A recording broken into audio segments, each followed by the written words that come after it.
Hey up everybody and welcome back to my channel. So today I'm going to be doing a video that's a bit off topic. I was watching a couple of videos over the weekend and I saw a couple that I went, well, I can do a video about that because I got a bit of experience, and that was what's the worst job you've ever had? Now I've worked in several different sectors, fields. I've worked in the government, I've worked for the police going way back. I've done all different types of industry and all that keeper. But one thing I've noticed is that I've always been lucky in the fact that I've worked at good places, but it's the people that were bad, not the actual company. But there's one job I do remember, and it's a job I did quite recently, which I'd say is probably the worst job I've ever done. Just a bit of background on how I got the job and what I had to actually go through to get the position. This was my last job before I left Australia. So after I left my job, there was a couple of months I had to wait for the visa to come through and all that caper. So I had about 2 or 3 months to wait until I could actually fly over and do everything. So I was looking just for a bit of extra money, just for a job just to tie me over until I could leave. So I applied for this job, which ended up being through a recruitment agency. And I remember going to the agency, I signed up there, I got screened. Then I had to do a computer test. Then I had to come, once I passed that, I had to come back. I had to do another um, sort of screen slash interview, and then after that I had to go actually out to the company and be panel interviewed by 3 people. This job that I was, this place that I was working at was quite remote. It was in Western Sydney, but it was in that sort of area where they're going to be building that new airport, so there was nought out there. It was just mainly bushland still. So I remember when I got interviews, they actually wanted proof that I owned a car. They actually wanted me insurance papers and all that, because they said there's no point in applying for this job if you don't have a car. So I went, well, this is a face. Anyway, I passed all that. So just to get this casual uh, job, it was 2 interviews and tests. So I was jumping through hoops. The whole process took about 2 weeks or so. Um, I know that it's not really professional to name the company, but I mean, as I'll explain later in the video, I'm not attacking the company per se. I'm just detailing my experience about what I kind of went through. So I'm sure you all know of the company DHL, which is the parcel, uh, the people that deliver parcels. They deal with logistics, all that caper. Um, yeah, so it was DHL, and they had these 5 massive warehouses and offices in this place in Western Sydney. So it was a casual position. Um, the hours were Monday to Friday, 8:30 to 5, I think, by memory, and I was taking home about $800 a week, which is nout in Australian money. Considering that I was staying at this place in Liverpool just before I come over here, and the person that I was staying with, he was paying $370 a week for his 2 bedroom apartment. Liverpool isn't a very nice area to live in. Sorry if anyone watches this video and actually lives in Liverpool, but it has high unemployment, high crime rates. There's a lot else wrong with the suburb, but as you can see, if you're on that type of money, $800 a week, there already goes half your wage to the rent, pretty much, and that doesn't even factor in shopping and everything else. So for someone that was coming from a government job, going to that, it was a big shock. But luckily, I was only doing it casual. So anyway, the job was actually a data entry job. So the orders would come through from sales. All our job to do was to just do the data entry, just enter the order, press enter, and then the warehouse picks it and then they ship it off from there. And that's pretty much what I was doing from 8:30 to 5, Monday to Friday. That's all I was allowed to do, just enter this boring data every day. I remember when I first started my first day, I was paired up with this other lass who she was a casual. Actually, everyone in this organisation at DHL, except for a few certain people like your managers and that, everyone else was casual, and most of them were through the agency that I was through. So yeah, she kind of sat with me and we did a couple of practices and all that. And I remember on my first day, it was I think it was about 12 to 11, and she said, "Well, we can go for a morning tea break soon." And I went, "When's the morning tea break?" And she went, "It's at 10:50 or 10 to 11." And I says, "It's 10:49." And she just kind of looked at me like this. And I went, can we go?" And she went, "No, it's 10:49." And then I went, "Are you being serious?" And she went, "Yeah, your break's at 10:50, not 10:49. So, coming from the government, I went, "Oh, that's a bit strange, I didn't know whether she was playing with me or not, but I found out later on that no, the company's not like that. So, as I was working there, I was picking up on stuff every day that I just didn't like. Your meal breaks were timed, so your dinner break and your morning tea break were timed. Toilet breaks, bathroom breaks, timed. You weren't allowed to talk to anyone. So you weren't allowed to talk to any work colleagues. You weren't allowed to use the computer for any other purpose other than work, even if you'd done all the work and there was naught to do. So you weren't allowed to go on the internet, even if there was naught to do. But the strange thing is that they allowed internet access. So if you're not allowed to use it, why have it there in the first place? Another thing that you weren't allowed to do was you unfortunately for our section, for some reason it was just our section, the data entry section, we had to wear a uniform. Nobody else in the entire section had to wear a uniform. So, we had to show up to work every day with a white shirt, black pants, black leather shoes, and everyone else got to wear whatever they wanted, which was, I don't know, it's just strange how we were treated different than everyone else. The office itself, it was one of those stereotypical offices where it's just cubicles and everyone faces away from each other. And I remember the first week that I worked there, before I learned that you're not allowed to talk to work colleagues, we'd done all the work and I was sat there and I tried to speak to the person that was kind of opposite me, because she was facing like that way, and I turned around and I tried to speak with her and she kind of whispered, "Don't talk to me now. I don't want to get in trouble. I don't want to lose my job."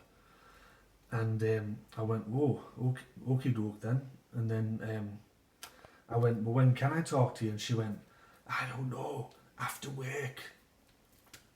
I remember your meal breaks, actually, I think they did this as a way to not form any camaraderie with your other colleagues, was to actually, everyone had separate breaks. So I'd go at 12:30, the next person would go at 12:50 or 1 o'clock. So you'd have your dinner break alone. You wouldn't get a chance to speak with anyone. In the whole 4 weeks that I worked there, I didn't know anybody other than just their first name. I didn't get to learn anything about anyone, except there was this particular lad. His name was Reba, and he was really friendly. And I remember we arrived to work early one day, and it was about half an hour before our shift started. and he told me a bit about his family and his situation. He was married, mortgage, and 2 kids, so um, he was just desperate for work, and he just did this job just because he had to, basically. I guess I was kind of lucky in that perspective that I could have quit at any time and it wouldn't have affected anyone, but I really took me out off for him to do that. But as time got on, it just I remember, I think that about the 3rd week I was there, everyone had done the work, and I remember this lad, this lad Rebe, I remember he was talking, and some of the other people were kind of talking and laughing about something, and the manager went, "Guys, I've told you this before, no talking. If you've got no work, just sit there.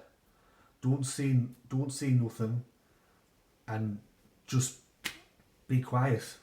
Just look at the screen and do nothing."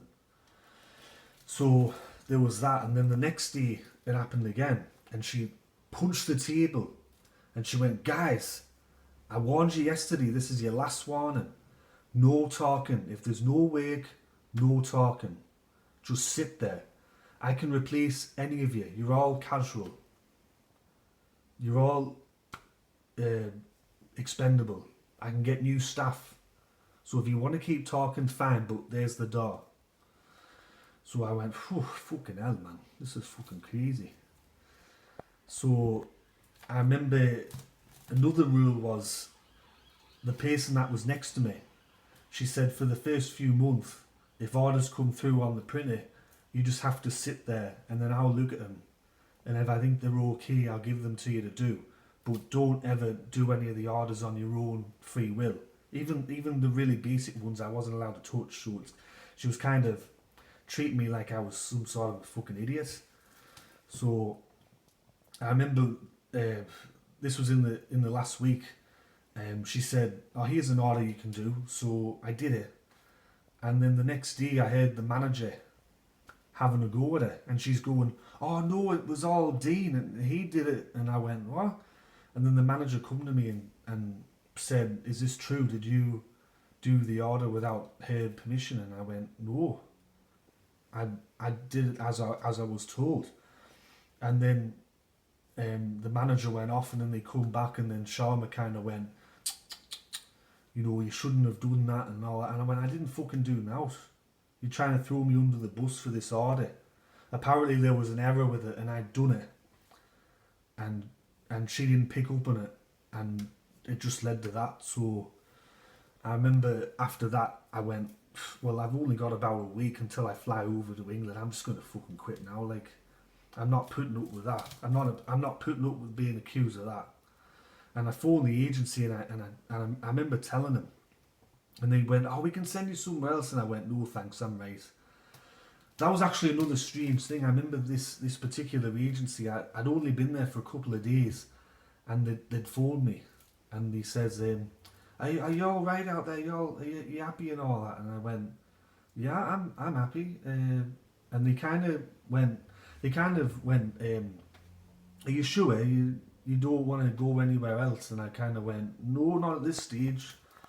They're a bit strict, but besides that, now it's really happened. So, and then I kind of learned later on that in that 6 to 12 month period before I'd worked there, they'd had about 15 people do my job, that data entry job. And there was also a high turnover with the other staff. I remember there was about 3 or 4 people that quit in the 4 weeks that I was there.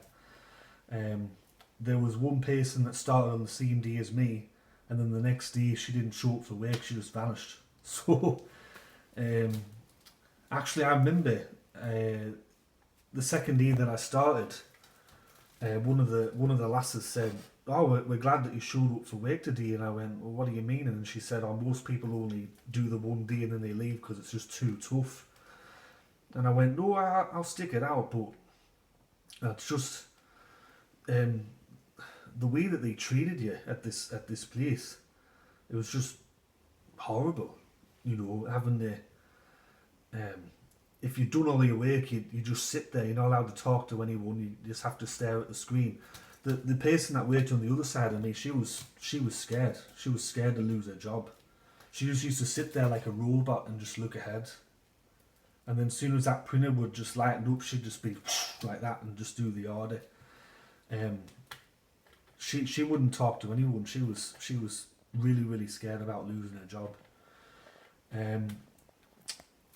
I remember the manager one day, she said, come over here and I'll show you something. And the processes at DHL for just basic things was just so, it was just so long. And I remember on one bit of paper I had this whole process. It was just for one thing to do. And I remember the manager, she says to me, now are you sure you're writing all this down properly? And I says, aye, why? And she says, because I'm not going to show you again. I'm only showing you the one time. And I went, why is that? And she said, well, if you don't get it right the first time, then there's no point in me showing you again. Just ask someone else, because I don't have the patience to show you. So I went, that kind of sounds like fucking bad management there, like. But I mean, my whole experience of working there, that's just one DHL. I don't know what other DHLs are like. Maybe they're good. Maybe it was just the management and the people that were at this particular DHL that were bad, and the way that they did things was bad. I noticed when I used to go downstairs for my dinner, all the warehouse staff used to come in and they were playing table tennis and watching the telly, all having a laugh. And I went, I bet you they're probably on less money than me, but they look happier. I noticed that one thing about the warehouse people at DHL, they were a lot happier than the office people.